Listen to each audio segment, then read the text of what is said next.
Daryl Weber.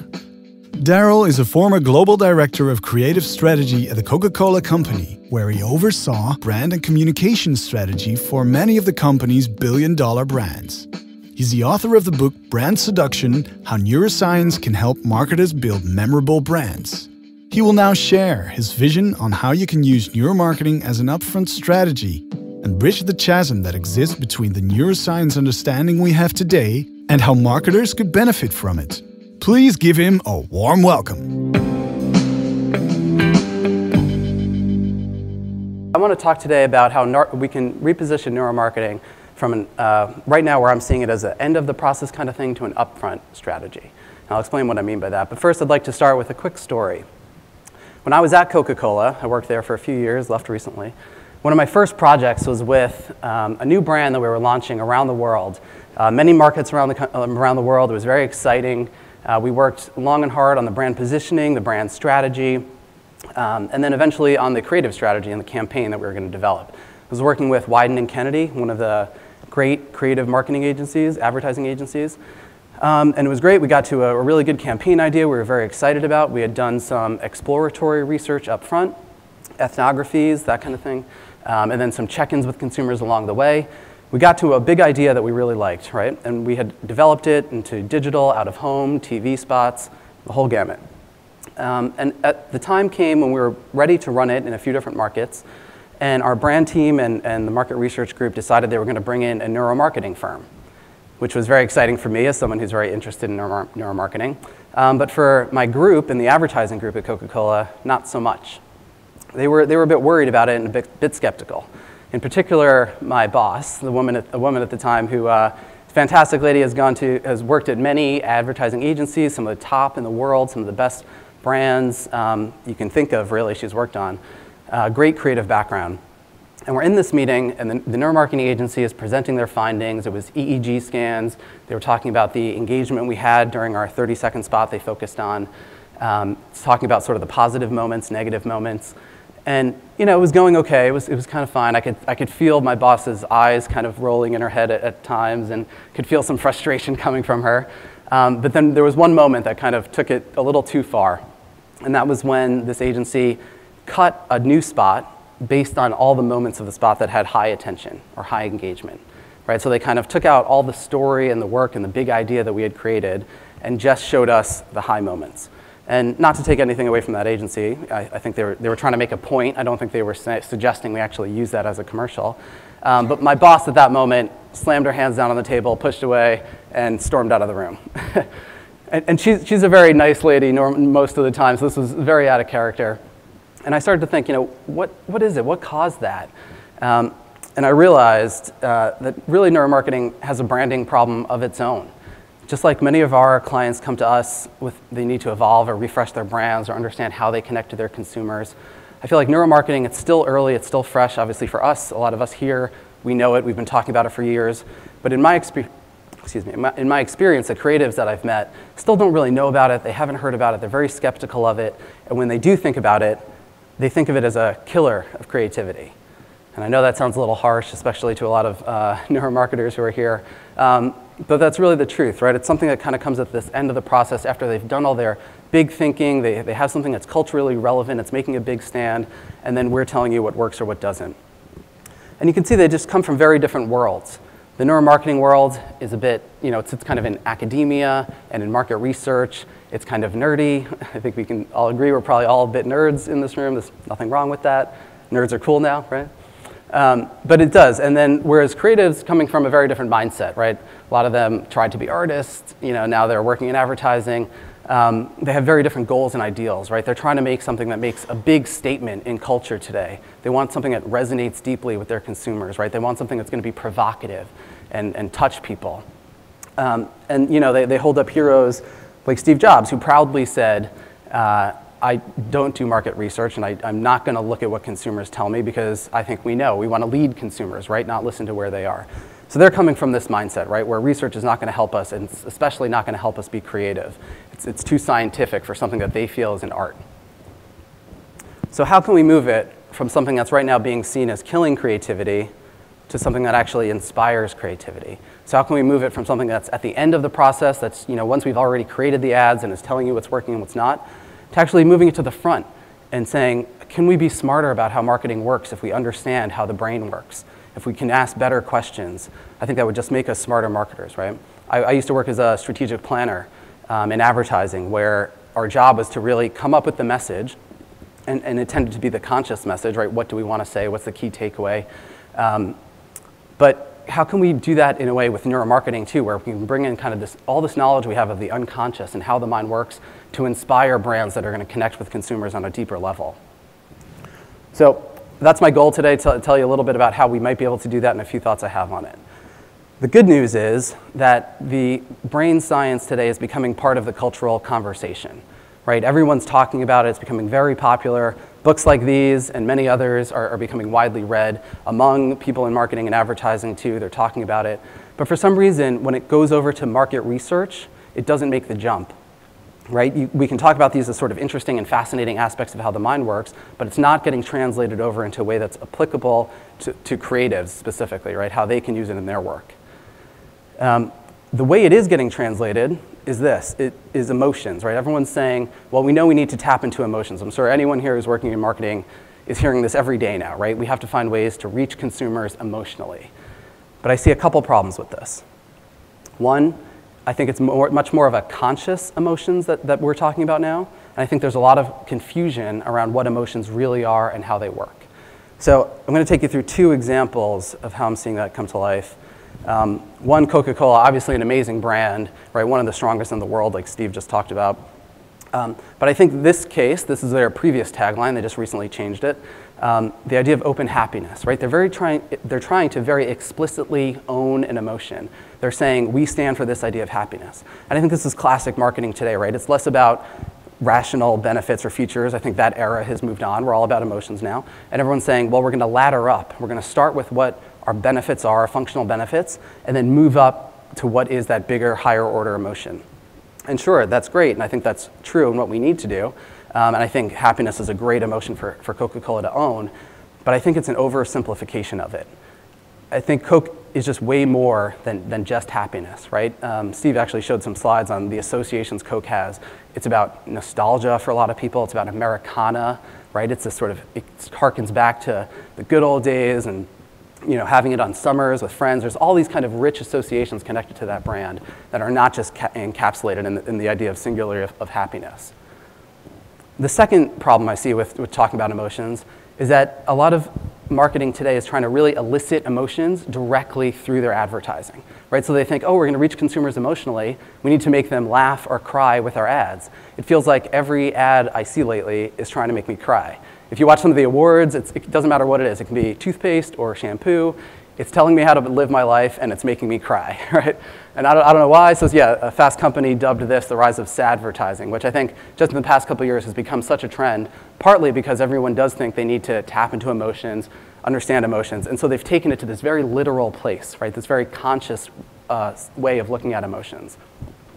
I think actually emotions work in a much more subtle way.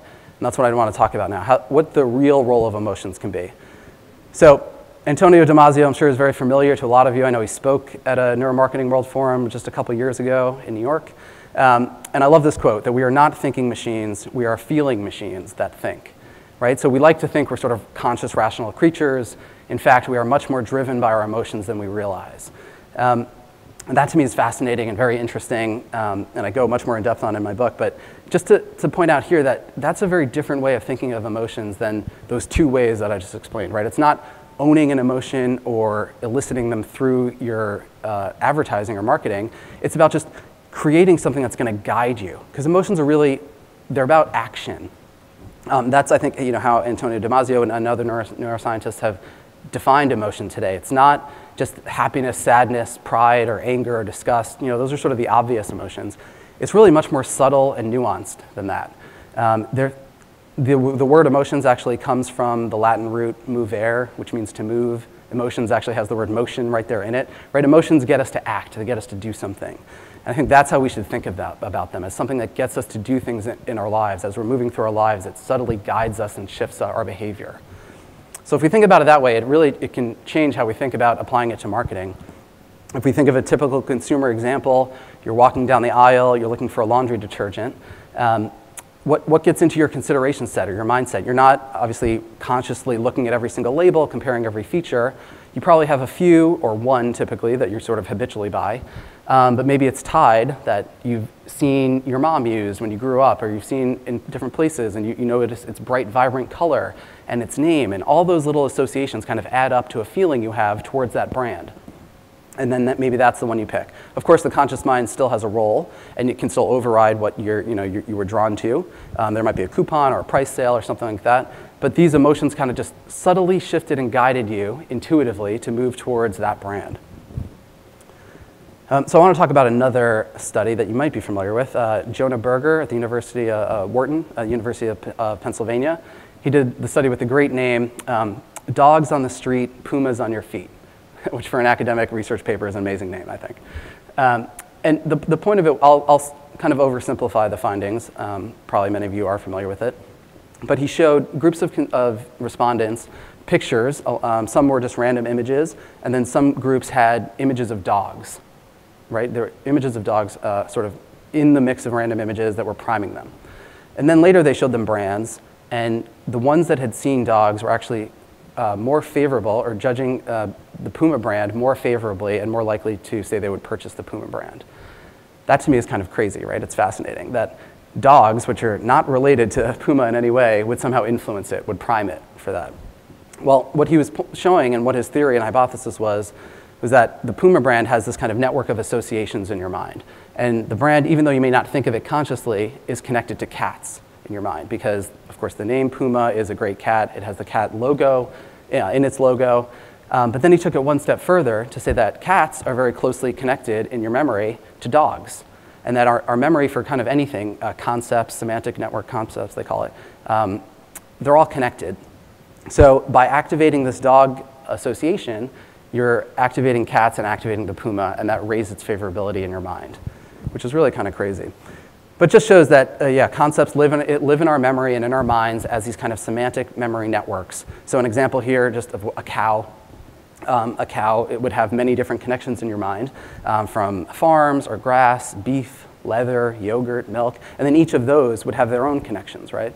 And he's saying if you activate some of these, one of them, you're activating the rest. Just like how if you were to throw a stone into a water, the ripples would ripple outward and activate each other. So this gets to my definition of what a brand is, actually. And everyone, of course, has their own definitions. I've worked with many marketers, client-side, agency-side, who have their own ways of thinking about brands. But I tend to just very simply think of it as this, a collection of associations in consumers' minds. And that can be associations that are both conscious, meaning what the product is itself, its experience, the price, how it feels, the look, maybe an ad you remember about it recently. But it can also be the unconscious associations. And those are things like, say for Tide, how that orange color is vibrant, right? Maybe it has a bit of an energetic feel to it somehow. Or maybe even that name, Tide, cues sort of crashing waves in your mind. And you may not think of that consciously, but it's connected in that memory network.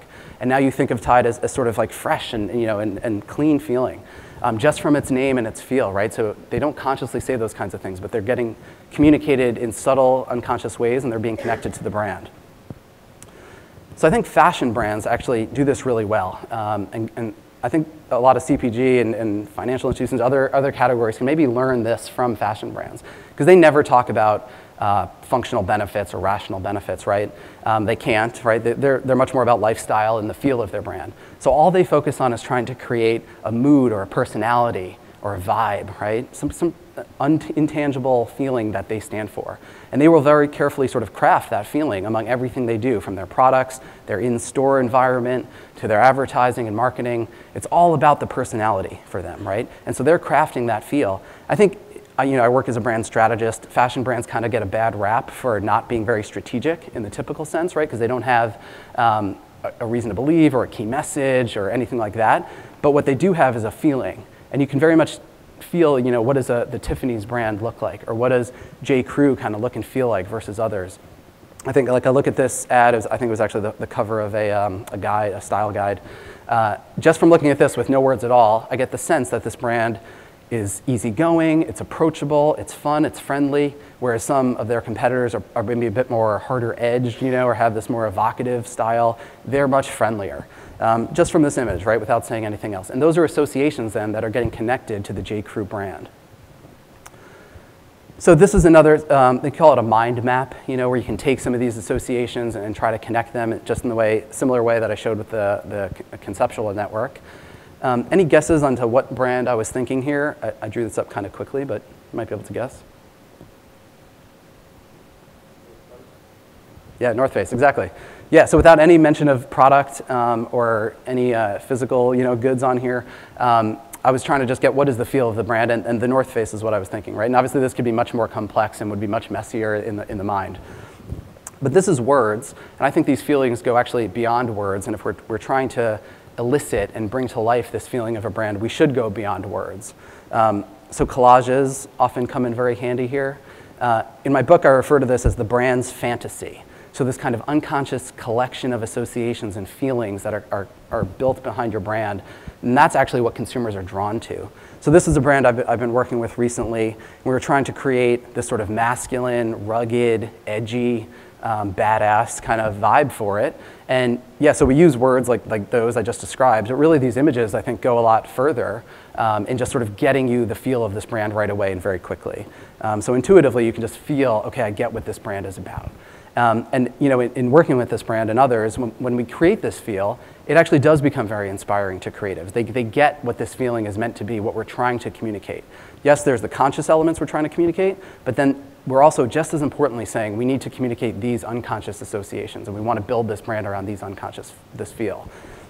And that's been working very powerfully with the creatives I've been working with. So I want to tell you about one brand that I think does this really well. It's Warby Parker. I don't know if you're familiar with them. They're very big in the US right now. They're eyeglasses brand and sunglasses. They're doing phenomenally well. They were kind of a new way of buying glasses. You could buy them online. Now they actually do have in retail stores. But they started this brand from the outset. They knew it was going to be a different way to buy glasses, but they wanted it to feel different. They wanted it to have a lifestyle associated to it, and they wanted to think of it more as a fashion brand. So the founders got together and spent actually years carefully crafting what that brand feel should be. And they put together enormous mood boards, actually. I've read interviews where they go through a lot of the different images that they went through. These are two of the images that were on their original mood board. So the blue-footed booby, which is a bird with a hilarious name, they liked how it had this kind of quirky, quizzical look about it, and they wanted that to be part of their brand. And they liked the colors, and they actually took the colors from the blue-footed booby, the gray and blue, to be their brand colors. And the fixie bicycle, a fixed gear bicycle, was another one. They liked the minimalism of it, the sort of environmentalism of it. And so they took these and many other images, put them all together, and created a very well-defined, well-crafted feel for what their brand should be. And I think it served them tremendously well in their category. So whereas brand strategy right now typically revolves around these conscious elements, Craig and I here were just talking, it's typically the key takeaway, or the reason, your unique selling proposition and your reason to believe, your key insight. Those things are still important. I'm not saying we're getting rid of those, but I think we can add to it this idea of defining and articulating the feeling of a brand.